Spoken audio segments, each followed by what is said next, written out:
Tonight, signing ceremony of the Labour Mobility Intra-Agency Understanding between the Government of Niue and the Solomon Islands. Starlink operations illegal. USCG cutter Harriet Lane arrives. And Alofi South Village Show Day draws crowd. Good evening and welcome to our BCN News Bulletin. I'm Mersa Takala. A special whakalofa atu to our viewers from across the region thanks to our partners at Pacifica TV. Leading our bulletin tonight, an historic event took place this morning with the signing of an inter-agency understanding between Niue and the government of the Solomon Islands under a pilot program with the PESA Plus agreement. The momentous occasion was witnessed by local dignitaries, including the diplomatic representation and the delegation from the Solomon Islands and PESA Plus office. Esther Pavihi with more. Niue was officially recognized in 2022 in the annual PESA Plus Labour Mobility meeting in Samoa as a receiving country, in addition to Australia, New Zealand and the Cook Islands. Today, Niue and the Solomon Islands formally established a pilot to bring in 4 nurses from the Solomon Islands to work for the Niue Health Department. Mr. Roy Langolango, who is the head of the PESA Plus implementation unit, spoke about the milestone for the Labour Mobility Secretariat and how this pilot provides opportunities to expand to other sectors. Today marks a significant milestone in the Pacific Labour Mobility, as it is the first managed intra-labour mobility program of its kind. It is an important milestone for PESA Plus and the Labour Mobility Secretariat, and we are grateful for the opportunity to support the governments of Niue and Solomon Islands in this endeavour. We began this journey with the formal recognition of Niue as a labour receiving country at the 2022 Pacific Labour Mobility Annual Meeting in Samoa. And then in 2023, with the scoping study to design an intra-Pacific labour mobility strategy that meets Niue's priority needs. From the scoping study and the consultations undertaken, we recommended a pilot program focusing on the health sector. Upon adoption of the scoping report and recommendations by the Niuean government in 2023, we again visited earlier this year to work with the Niuean government to design the interagency understanding to govern the pilot program, and thereafter facilitated the negotiations between the governments of Niue and Solomon Islands to ensure that the IAU was mutually beneficial for both countries. Today, we are pleased and excited to facilitate and witness the signing of the IAU between the governments of Niue and Solomon Islands. The keynote address was delivered by the Minister of Finance, Honourable Crosley Tātui, who thanked the government of the Solomon Islands for assisting Niue with this program, saying this provides a mutually beneficial solution for both countries. This pilot program is founded on the notion of achieving 2 goals at once: addressing the abundance of nurses in the Solomon Islands, while simultaneously tackling the severe shortage of nurses in Niue's health sector. It is truly a strategic and mutually beneficial solution for both countries, and that is why today I am pleased to witness this partnership, as it also serves as a great example of the regional solidarity, integration, and unity can lead to practical and impactful solutions. Mr. Colin Beck, who is the Permanent Secretary for the Solomon Islands Ministry of Foreign Affairs and External Trade, said that this initiative is people-focused, and he thanked the government of Niue for this transformative partnership. Our people, as Minister you've alluded to, remain our source of wealth. To the young, it presents an opportunity to build a sustainable future, not only for the public sector as well as the private sector, but also a paradigm shift to look beyond and grow green grass of progress, prosperity at home. To our leaders, ministers, and the government of Niue, we thank you for this transformative and game-changing decision that will allow and put a human face to our relations. The actions we will be taking, the actions we will be signing, more or less remains people-centered. It is really about our people. As a sending state, dealing with 20,000 youth looking for jobs annually, the nurses that will come will bring with them vast wealth of experience. We have a brand, we have a labor mobility brand. We have a labor mobility brand which is basically here to work. That's the brand that we have. It is based on 4 pillars: commitment, dedication, courteous, and responsible. Commitment to our employer, commitment to the government and people of Niue, commitment to the health sector. Mr. Colin Beck and Niue's Secretary of Government, Ms. Pileni Talangi, signed the intra-agency understanding agreement marking this milestone pilot to address high unemployment in the Solomon Islands and severe staff shortage in Niue. I spoke to the Assistant Secretary of Government, Gayleen Tasmania, who is also the chair of the Niue Labour Mobility Steering Committee. She said that this is the second attempt to address the severe shortage of nurses at the Health Department. The first attempt was with the Government of Samoa, but this didn't eventuate. Meanwhile, they had also started working with the team from PACER Plus for this trial with the Solomon Islands.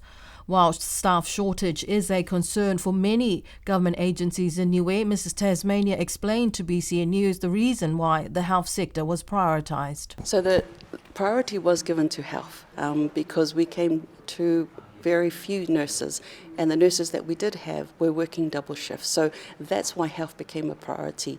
And then aged care became a priority because there was a lot of elderly and even families who wanted to bring their elderly for daycare, they couldn't. We didn't have the staff, so we couldn't provide that service. So that's why health became the priority.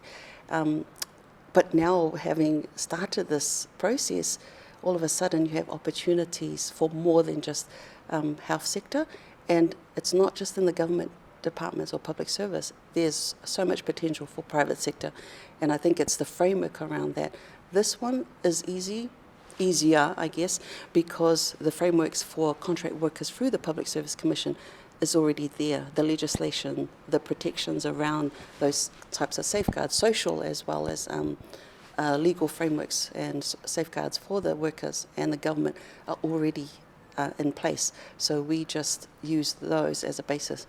If we're going to do this for private sector as well, we can facilitate, but there'll be other, I think, investments that need to be made by the private sector as well. So that's why we have Chamber of Commerce in the steering committee, and we hope to keep going with this. But again, it's a pilot for 6 months, and it's the beginning.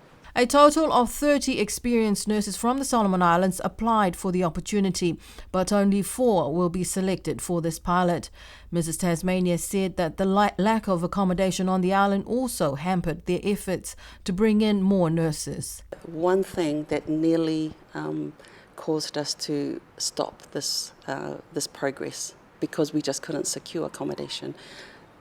They need to, because it's a pilot and because it's the first one, we need to put them in a place together. We can't have them living, different places.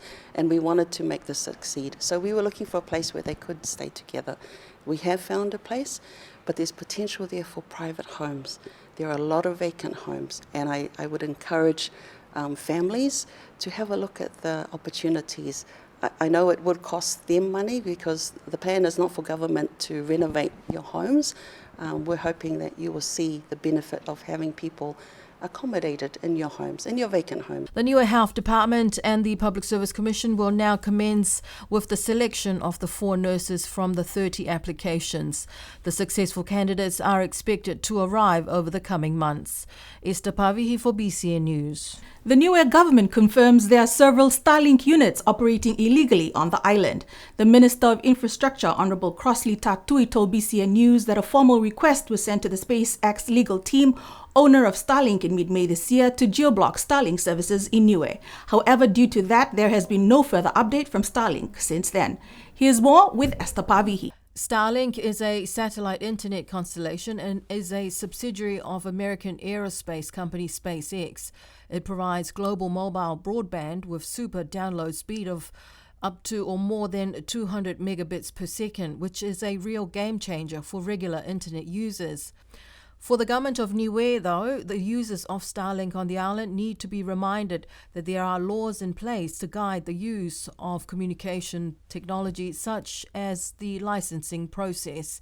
In an interview with BCN News on Tuesday this week, Minister of Infrastructure, Honourable Crossley Tatui, shared an update on the geo-block of Starlink services on the island. The government has not as yet given any approval for Starlink operation on Niue. So let's make that clear up to this point. At the end of last year to New Year, Telecom Niue approached the government through the Office of the Regulator, forewarning implications that Starlink is in the region and there might be disruption or interference to the operations we have in terms of monitor. And so the government actually responded to Telecom Niue's request,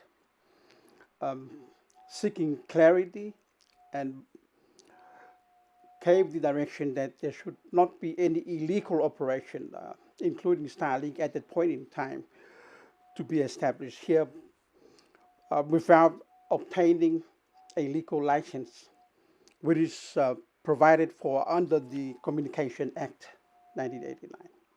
Starlink's current operations in Niue are unauthorized, according to the Communications Act of 1989, and people who with these units are required to have a license to operate a transmission and reception installation to receive the signal. Minister Tatui has confirmed there are at least 5 cases of illegal vendors accessing Starlink operations on the island.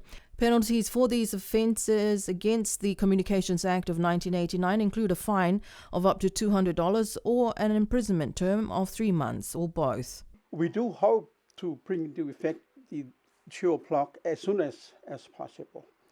But I suppose with the air coverage that we have right now, it will give a warning or alert to those involved to take heed that our country do have laws that must be abided for as we try to make things legal.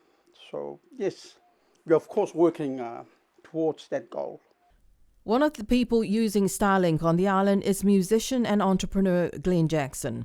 In a statement to BCN News, Jackson says, as a business owner, his perspective on owning and operating Starlink extends beyond merely having the latest technology. He says it's an essential tool that enhances services that they provide to their clients, the community, and at corporate events, both locally and for those living abroad. He says that he only speaks for himself and emphasizes the value of Starlink's faster upload speeds, averaging 25 to 45 megabits per second. This capability, he says, allows them to live stream funerals, which is one of their many services. Glenn Jackson told BCN News that in his line of work, live streaming from some of the villages around the island, like the villages of Makefu, Tuapa and Liku, can be challenging because of the lower 4G capacity in these areas. BCN News understands the people using Starlink on the island purchase their units from New Zealand, which are available in retail outlets there. The units have roaming capabilities, which means even though they are registered in New Zealand, they can still be used in other jurisdictions outside of New Zealand, including Niue. Esther Pavihi for BCN News. The government of Niue welcomed a delegation from the Guangdong province and the city of Zhuhai last Friday, highlighting the ongoing partnership between Niue and the People's Republic of China. The delegation was part of the Alofi South Village Show Day, where Mrs. Liu Yahong, the vice chairman of the Standing Committee of Guangdong Provincial People's Congress, presented 25 LED lights to Alofi South and showcased cultural performances by the Zhuhai Performing Arts Group Co. Limited.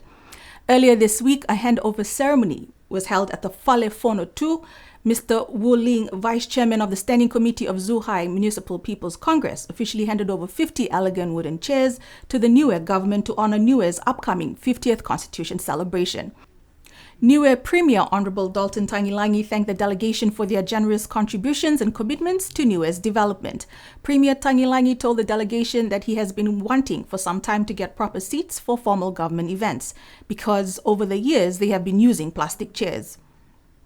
Tangilangi added that the chairs will be used at the 50th celebration in October this year. Minister Essa Mona Ainu is currently in the Solomon Islands to chair the 5th Annual Regional Fisheries Ministers Meeting and the 23rd Ministerial Forum Fisheries Committee meeting. Minister Anui is accompanied by Dr. Josie Tamate, who is the chair of the Western and Central Pacific Fishing Commission. In the lead-up to the meeting this week, Minister Anui met with Fiji's Minister for Fisheries and Forests, Honorable Alitiam Baidivalu. According to the Fiji government's Facebook page, during this bilateral meeting, the two ministers discussed issues facing fisheries in the region and shared their aspiration regarding the sustainable management of the region's shared tuna stocks. The discussion also provided a platform for the two countries to address the need for setting zone-based limits within the region's albacore fishery. And it's not every day that you get an opportunity to board a U.S. Coast Guard ship. The BCN News crew yesterday had a chance to tour the cutter Harriet Lane alongside local officials from the various ministries, including a few excited high school students. Commissioned in 1984, the USCG Harriet Lane is a United States Coast Guard medium-endurance cutter whose mission is focused on strengthening the U.S. Coast Guard's relations with partners in the Oceania region. With 19 years of Coast Guard experience and 1 year as a commanding officer of the Harriet Lane, Commander Nicole Tessiniero said despite the bumpy ride the night before, her crew was happy to be on the rock. I'm here on board the Coast Guard cutter Harriet Lane, and we're home ported out of Pearl Harbor, Hawaii. So we recently were assigned to the region back in January of 2024, and our intent is to support Oceania. And we are a dedicated Coast Guard platform designed to conduct operations that really bolster partnerships and capacity building, primarily focused on combating illegal and unregulated fishing, but also looking at what the needs are throughout the region, counter drug, maritime domain awareness. The Harriet Lane is based in Hawaii and has a crew of about 100. This is the first time the vessel is on the rock. So Harriet Lane is just turned 40 years old this year. She's one of 13 famous class cutters that the Coast Guard has. We have just about 100 crew members on board. It's a mixed gender crew, so we do have about 15% female on board. And you know, this is their first opportunity to get out to Niue and to gain an understanding of what everything is about out here and to see the beautiful country. For some of the high school students that had an opportunity to tour the ship, it was an experience they will never forget, with some of them boarding a ship for the very first time. Part of the Coast Guard crew came on shore to volunteer in various activities throughout the day, including helping the Alofi South community clear invasive plants from the old Hunanaki Cultural Center grounds. It created an opportunity for them to get ashore and assist with just some small community relation projects. So they were going to be partnering up, doing some brush removal, invasive species, and then a big piece of it too is going to be having interactions with local students and working together with them to accomplish some of those smaller projects that Niue needed some assistance with. Since January this year, the ship has made port calls in American Samoa, Fiji, Vanuatu, and Australia, working alongside partner nations in Oceania. The USCG Harriet Lane left the island last night. A documentary based on the Hepatitis Elimination program on the island premiered last night on TV Niue and will again be shown on Sunday, July 28th on TV Niue's Channel 1, marking World Hepatitis Day. A film crew was on the island at the beginning of this year, documenting the elimination program. Since 2019, a New Zealand-based viral hepatitis elimination project and non-governmental organization known as Cure Our Country has been working with the Niue Health Department to achieve this goal of curing a nation of viral hepatitis. Earlier this month, in a one-to-one interview with BCN News, WHO Regional Director for the Western Pacific, Dr. Saia Piokala, explained the process of recognizing disease elimination programs and activities of member countries. In terms of hepatitis B elimination, there is a process and there is a sub-regional verification committee that they do the work on elimination, whether it is measles or rubella, and hepatitis B. So WHO country office in Samoa, who looks after Niue, Cook Island, and Tokelau, they are working closely with the health officials here to complete that process. And Niue can receive a certificate from WHO to declare Niue's elimination status on hepatitis B. Earlier this year, Cure a Country founder and hepatitis C survivor Hazel Hill said they wanted to distribute the film worldwide and to tell the story about how Niue has set an example that can save lives all over the world. Last week, a signing ceremony took place for a grant aid of 132 million Japanese yen, approximately 1.5 million New Zealand dollars, under Japan's Grant Aid for Economic and Social Development program. The exchange was signed between Niue Premier Dalton Tangilangi and Ambassador of Japan to Niue, Osawa Makoto. This year's program has the same focus area of disaster management as in 2018, and Japan has provided disaster preparedness and disaster response equipments. Tangilangi says the grant aid for economic and social development from Japan underscores the enduring strength of both countries' partnership and friendship. The government of Niue, in partnership with the New Zealand Pacific Maritime Safety Program, has spent the past few weeks working to strengthen and improve Niue's maritime law around safety, environmental, and liability issues. To assist with this project, PMSP has funded the visit of Dr. Bevan Martin, a maritime law expert from IZAD Western in Wellington, to provide support to the Department of Transport. Last week, Dr. Martin met with officials from Transport, Environment, Police, Fisheries, Crown Law, and Utilities to discuss the various international obligations Niue has and how the country can better meet those obligations through domestic law reform. The first output of this round of consultation is likely to be a maritime liability bill, updating Niue's law so that in the unlikely event of a major maritime disaster, Niue is in a stronger position to access compensation from the vessel's owners or insurers. And just last week, we covered the story of the Department of Environment's work to develop and update the government's waste management strategic plan with the director, Hayden Talangi, who stated that waste management is a community responsibility, and despite the sentiments, people are still dumping their rubbish on the roadside. Here's more with Esther Pavihi. One of the common reactions visitors have about Niue is that it is clean, and they marvel at the lack of rubbish seen around the island. But this clean image of Niue is being threatened by the actions of a few lazy individuals who dump their rubbish in the bush. Just last week, the Director of Environment, Hayden Talangi, explained the position of the Department of Environment and its role in looking for funding to support programs such as waste management. We have a few notices that will be coming out, and we'll be reviving our radio program just to keep our community involved, all the villagers and stakeholders involved, and aware of our intentions over the next few weeks and few months of the new projects that have been approved at the international level and endorsed by Cabinet to implement here in Niue. So it's exciting for us that there's quite a few activities happening, but also we just seek everybody's cooperation and support. We acknowledge that there's not many people around and they are limited in terms of our capacity and capabilities, but we want to work together with everyone to make Niue and keep Niue beautiful. However, evidence of people dumping rubbish into the bush on the scenic drive from Tamakautonga to Alofi last week was reported to the government's rubbish collection contractor.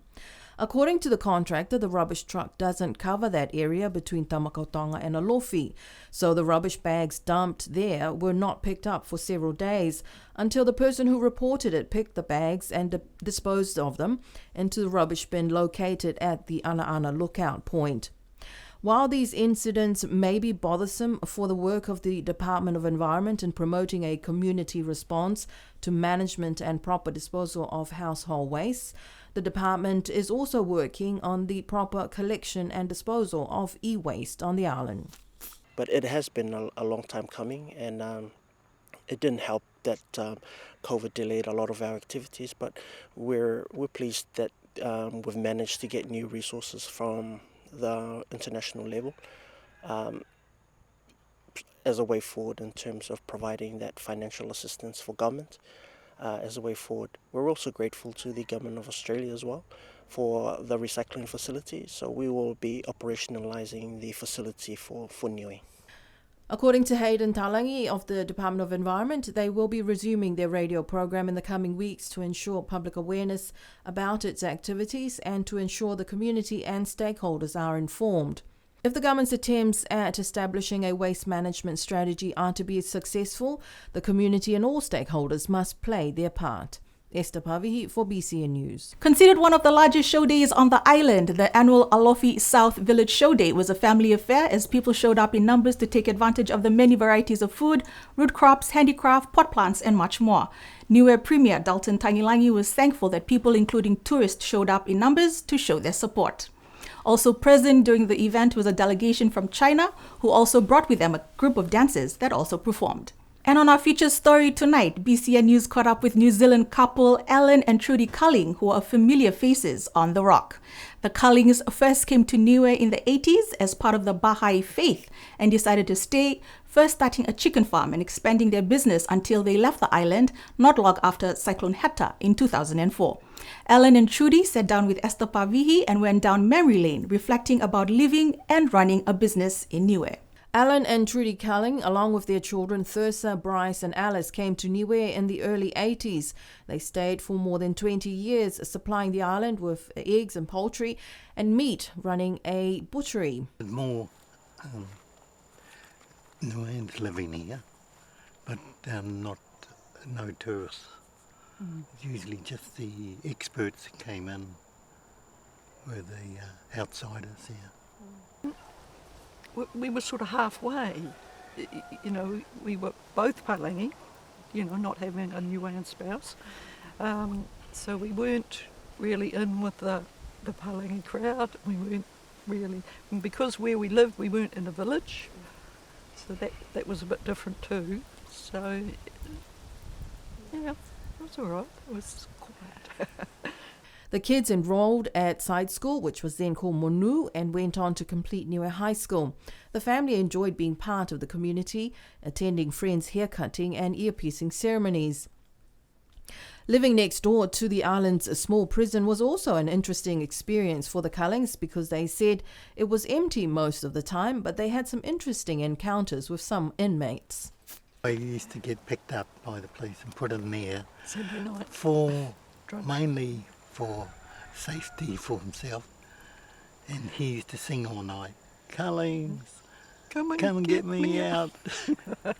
Bring me some water. It seems like that. Cullings, where my breakfast?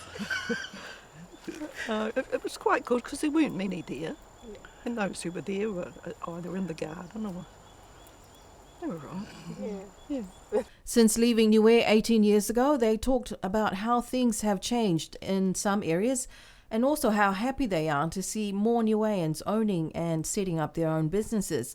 And of course, they say they recognise that there are a lot more tourists these days. There's more little businesses, and it's run by Niueans, which we like, because the money then stays here. In Cook Islands and Fiji, they have big companies, but most of that money goes to the big company overseas. So we like it here.